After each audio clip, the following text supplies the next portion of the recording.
as you as the President-Elect should be managing as your new board starts on July 1st. There's a lot of things to definitely transition once you go from the outgoing board members into the incoming board members. And this presentation will hopefully give you some ideas and some tools to kind of follow up on as the current board and the outgoing board and the incoming board have their transition meetings coming up for the year. So here again are some things that we're going to be talking about today. So we're going to be talking about building a transition plan. We definitely have some great resources on the chapter leader resources page that you can use. But if your chapter already has a system in place for your transition meeting, feel free to use that, but we'll still make sure that you have the necessary documents that you need. Again, we're talking about items to discuss during the transition meeting. So this is a way for you to help the board be prepared so that when they're having that transition meeting with incoming board members that they know exactly what they should be talking about. Talking a little bit more about investing in board development. So, you know, some of your board members may be new to their roles on the board, and so we just want to make sure that they have the necessary resources and skills, and hopefully if they're a VP of membership, education, or communications, you know, they'll have that opportunity to go to Chapter Business Summit in April in Dallas as well. Talk a little bit about as well accountability and what that means to the chapter and the overall success of the chapter. And again, some keys to success, next step, and as well some additional items just to keep that in place. So building a transition plan, as I already mentioned, the first thing that we have to make sure to do is, again, what that specific timing is that you have in mind to have the transition meetings. As mentioned, of course, the board slates become official on March 1st, that those are due to MPI Global for the new year. And definitely, if you can have those transition meetings and plan those transition meetings before Chapter Business Summit, that would definitely be beneficial because, again, at Chapter Business Summit, there'll be other tools and resources and information that the VP, again, of Membership, Education, and Communications will be learning to take back to the chapter to help them in their business planning for the upcoming year. And then again, for those positions that may not be going to Chapter Business Summit, it's still great to have everybody on the same schedule so that if there's any issues or concerns that come up, that you can definitely get that done. Some of the different things to ensure that the board are, during the transition meetings that are being talked about, again, what are some different projects that are currently, you know, that are kind of in the middle of completion that you want to get done? And again, so this is for the outgoing board member to make sure that they have any last minute projects that they need to complete by June 30th to make sure that they have a plan in place to get that done. And as you see there, the note that they probably will not all get done, you know, based on the time that you have and how many projects that they're working on. So just be realistic when it comes to that process. Again, what opportunities or areas of development should the current leader feel should be a priority? So definitely, you know, having the conversations with the current leader to see, you know, what things they could have done to have their position, to learn the skills better in their position so that they can pass that on to the next leader. And if there's a skill set or if there's an area of training to focus on for that next leader, hopefully that will give you some little bit more ideas, areas of a development to focus on.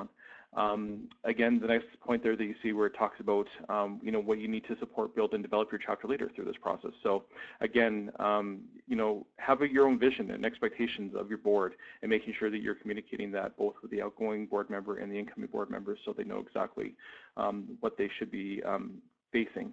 And then again, the plan will just to organize everything together and ensure the transition meeting will be a positive experience. You know, we don't want this to be a negative complaining type session.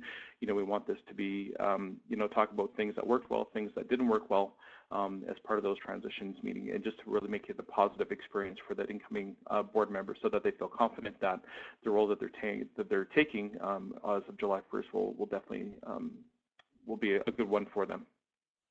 And then finally, again, just what work needs to happen to support and develop your new board. So again, you know, again, focusing on whatever training that they need. So whether that be training that we offer MPI Global or other resources that you may have access to, you know, definitely using your past chapter leaders as mentors definitely helps as well. And again, as us as chapter leaders, as us as chapter business managers, we are here to help to make sure that you need the skills necessary to help and support and develop that board.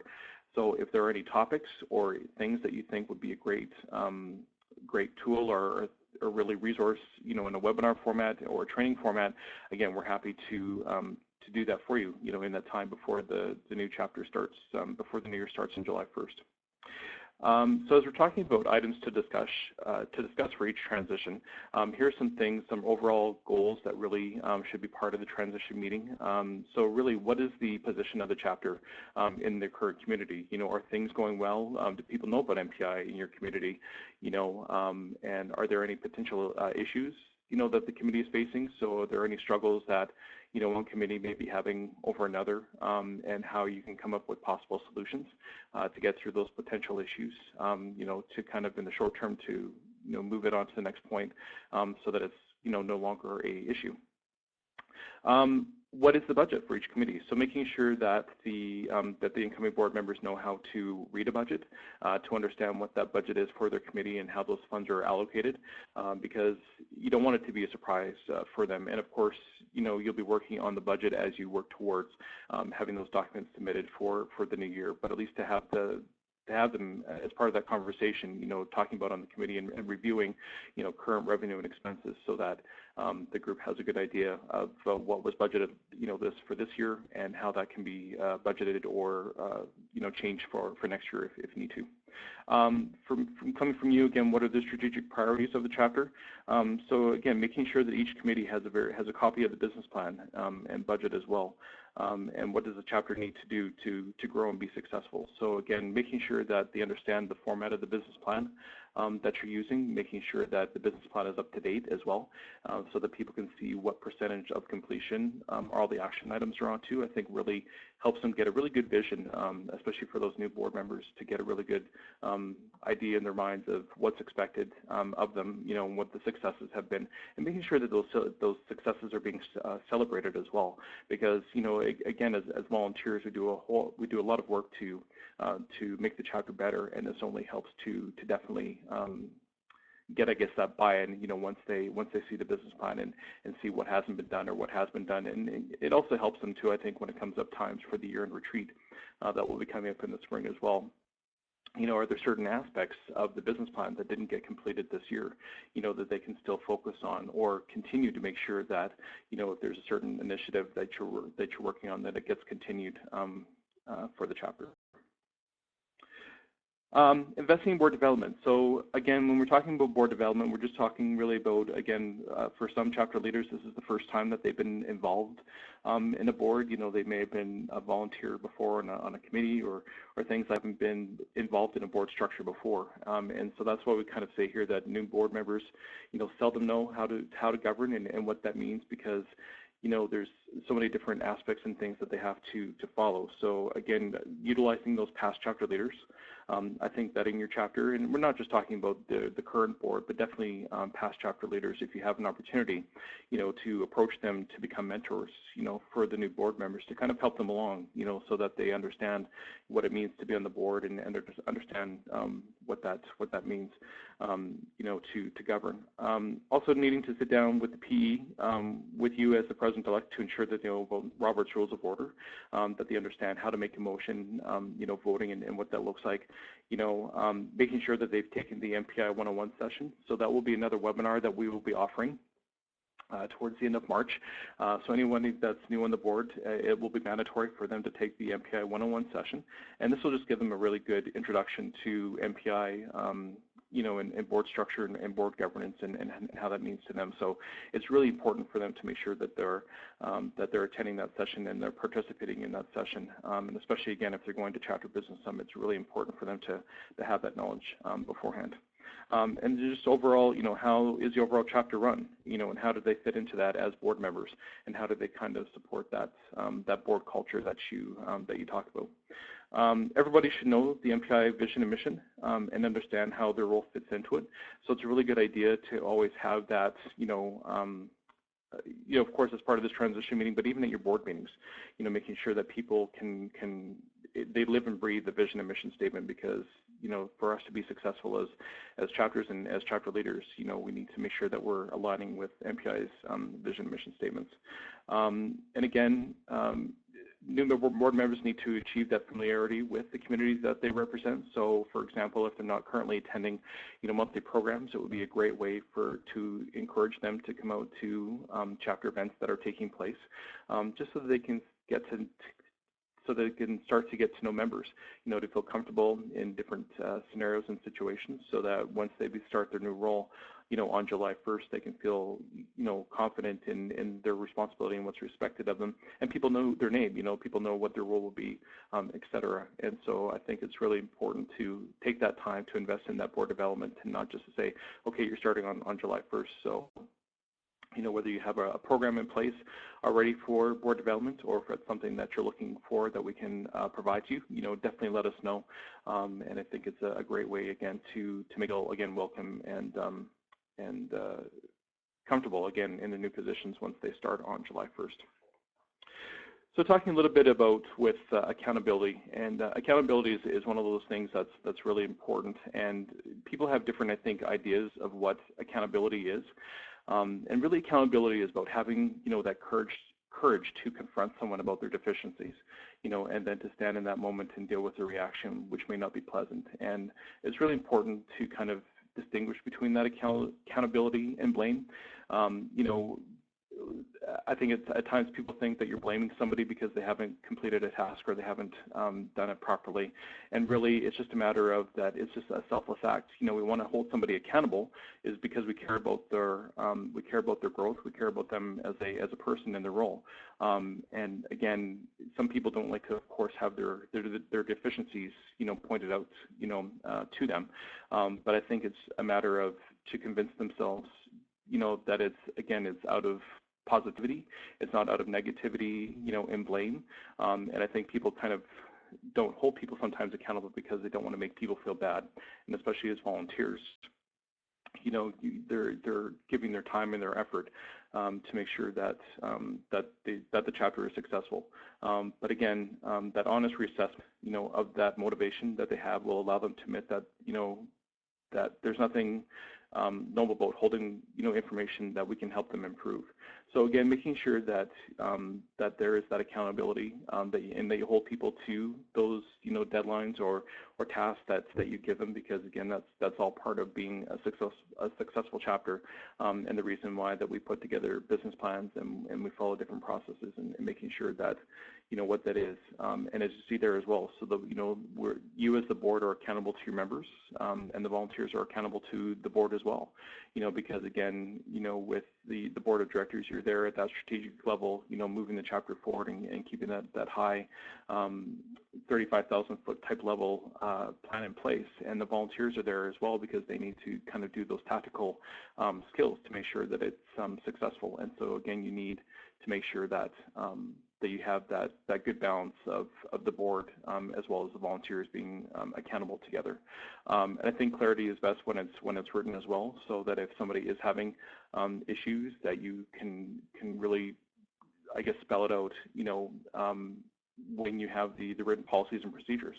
So again, making sure that people are aware of what the policies and procedures are of the chapter, making sure that they understand it, and that's why you have those policies and procedures, so that you have an action plan and tasks to follow on how to do things in the chapter.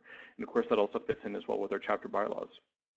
So what bylaws do they have to follow as as chapters to be a chapter in the first place, and what do they have to follow to be on the board as well. So again, all of those things kind of fit into accountability, and again, there's more information that we can share with you as well on accountability if that's something that you're interested in. Some other keys to success that, again, we want to make sure that the board members, again, as you see there, must become well informed about the best practices in leadership succession, and may be able to create that positive environment for the new leader. So again, it's up to the current board, to be a constant resource, for that new board. And that's one thing to encourage your outgoing board members is don't drop off the face of the earth.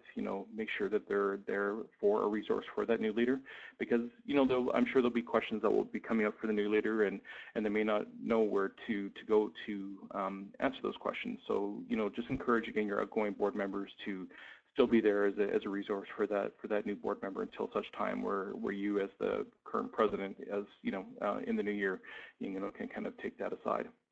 Ensure that the resources are set aside, again, to help them and make sure that everybody follows them. So making sure that they have the documents, and especially on the chapter leader resources page, we have so many of our documents that are there, so making sure that they have everything is the policies and procedures manual, business plan, budget, everything that you can think of that would be successful for them.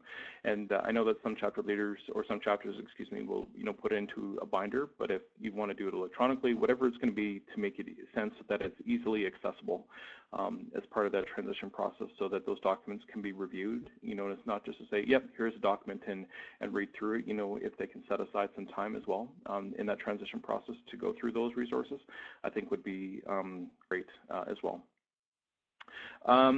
Leadership or management training opportunities inside and outside. So again, we have the Chapter Business Summit coming up in April, and other than the VPs of membership, education, and communications, and of course your incoming PE as well, who will also be going to CBS. But if there's other training opportunities that you think that you could think that may be available for them, that you may have access to at the local chapter level, definitely take advantage of it. And again, using your past chapter leaders to see, if there's ways that they can do something as well with the incoming board members to kind of give them some additional training if you think that's necessary. What's also great about the chapter leader resources page, of course, is that we have past boot camp documents and past sessions and things that we've done at Chapter Business Summit. So we do have a lot of content on our website as well that may be additional leadership and management training opportunities that they may be able to take advantage of if they're not coming to the Chapter Business Summit. And again, it's really important that they participate in the MPI 101 webinar that will be coming up at the end of March, because that will be a lot of information that will also help them out as a training opportunity. And just quickly on that MPI 101 webinar, it will be live once it is recorded, but it will be also archived as well. So for some reason, if somebody's not able to attend that webinar, it will always be there as a reference as well. Last, about the history of the chapter, what has gotten you, so far in this chapter, and kind of where are you going? And I think it's really important, as you see there, about analyzing kind of where you've come from, and to talk about things and where you've started off on, and talking about the good, the positive, and things that may be a challenge as well. Because I think once everybody has that same vision and same idea of kind of where you are as a chapter and what your plan is and where you want to get to, I think it's really great, and to be excited about it. I mean, this is going to be a great time for them to be on a board of directors, and with MPI and of course with our industry and different things that are coming up, with Global Meetings Industry Day in April and other initiatives that are coming up. It's a really exciting time to be a volunteer, in MPI, and so they should be really excited about being chosen to be a part of that. So again, making sure that you have that vision for them, and having that as part of that conversation, I think will only help them. Next thing, just want to talk about some next steps. So once those transition meetings have taken place, follow up with the incoming and outgoing board member. Talk about those opportunities and challenges that occurred during the transition meeting. Was there something that got missed, or was there things that you needed further clarification on that maybe didn't take place, and maybe come up with some kind of short-term action plans, I guess, to fix them, so that once the new board is ready to go July 1st, that everybody again is on the same page. Also during those next steps is kind of a summary. Again, if there's what needs to happen in the term of board recruitment, training, and things like that. So again, using the resources and even following up with us as chapter business managers to say, here's a common thread or a common trend that took place in the transition meetings. We need more training in this area, for example, whatever that case may be, and to keep those communication lines of us with us open, so that again, if that's something that we're seeing maybe your chapter, then maybe other chapter business managers are seeing with their other chapters. So again, making sure that you have that in place, I think is really helpful. And then lastly, making sure that, again, those job descriptions for the volunteers are up to date, because again, once those transition meetings happening and once the new year starts in July 1st, of course, you're going to need a new group of volunteers to start off the year. So making sure those job descriptions have specific tasks and goals associated with them, and especially timelines as well. We find sometimes that volunteers will volunteer for a role or a role on a committee, but they don't really know how many hours that they have to contribute, I guess, to be part of that committee. So really important to make sure that you review those job descriptions to make sure that they're up to date. And as we keep focusing on, recruitment, because that recruitment of your members equals engagement. So as many opportunities that you can give to your members to volunteer is great, and it doesn't have to be, if they don't want to be part of the committee, that's great, but to communicate with them, to ask them, do they have an hour, 2 hours, 3 hours, however many hours they have, on a monthly or yearly basis, that, they can still contribute to the chapter in a positive way. I think, again, we always talk about more hands make less work, and I think it's definitely it definitely helps us here with MPI and helping the chapter be successful as well. And again, and talking quickly, just lastly, once you go through the meetings and talking about the different tasks and things that are needed, this is the time to kind of make sure that the board structure is current, is what you need to be successful as a chapter. So, based on the meetings and based on the different tasks and the people associated with those tasks, do you need another director for, finance, or do you need another director for education, for example, to help make sure that the positions are covered. And it's not mandatory. Again, it's just a way to, again, making sure that you have the necessary people in the right positions to be successful, on the board for the upcoming year. And then finally, some additional items. Again, really develop those skills and really sharing and talking about those best practices from other chapters. Each year of course we have the Chapter Business Summit, and then we also have the Chapter Leadership Forum at the WEC conference. But again, if you have great relationships with other chapters, talk about other resources that maybe other chapters have that you as your chapter can also benefit from. We have, some best practices that chapters have shared with us on the Chapter Leader Resources page, but again, we're always happy to reach out to other chapters if you're looking for other best practices. Again, each of the chapter business managers has approximately 13 different chapters that they represent, and instead of trying to create the wheel, again, reach out to us to let us know what we can possibly get from other chapter leaders to be, successful. And again, as I've talked about before, getting comfortable using the Chapter Leader Resources page, making sure that that you're on that continuously. We do our best to update the documents, when they are either out of date or they need updating, for example. But we also need your help. So if there's documents that you are missing, or documents that would be really helpful for you to be on the Chapter Leader Resources page, definitely let us know that, so that we can make it a really robust program and resource for you, so that you could be, again, you can use that to your advantage, throughout the year. Help to develop skills that some may lack. So again, looking to again, if somebody has some additional skills that they need help, making sure that they reach out to you, making sure that those open lines of communication are taking place.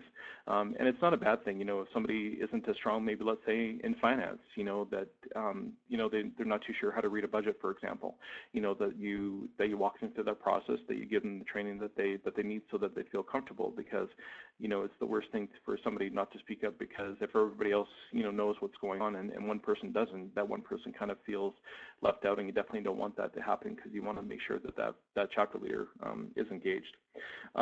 You as a PE coming to your president role, be your own resource, go-to person, for them to get ready for July 1st. So, definitely make yourself available for any questions that they have. If they're struggling with anything, again, make sure that you're that point person for the chapter. And then again, if you need any help from us as chapter business managers, definitely let us know. And then lastly, yeah, be excited, be thankful that you're serving, with them, that you're excited to have them as part of your team, and that it's going to be a great year, because I think that positivity really, puts people at ease, that, you may have a lot of things that you may be working on as a chapter, but we're going to do a lot to make the chapter really great, this year, and here are the reasons why. So as I mentioned, we have some, again, great resources on the Chapter Leader Resources page. If you haven't been on the Chapter Leader Resources page in a while, please make sure that you review that. Under the Office of the President area of the Chapter Leader Resources page is where you'll find the documents that I've been referring to on this call, especially under the Business Planning section, which is about halfway down the page on the right-hand side. And there is an example there of a chapter transition manual and some other documents there as well. So again, take a look at some of the things if you weren't familiar with those documents already. And again, reach out to your chapter business manager. Again, we have a lot of documents and a lot of best practices that we can share with you as part of this transition, because again, we want this to be a really positive experience, not only for you, but again, for the outgoing board and incoming board as well. So I hope that hopefully gave you a little bit of information today on transition planning. And again, if you have any questions, feel free again to reach out to your own chapter business manager. But again, thank you for your time for volunteering on the chapter and for your current role that you'll be taking on as president of the chapter. And we really appreciate what you're giving back to MPI to make us more successful. So again, thank you for listening to this webinar, and have a great day.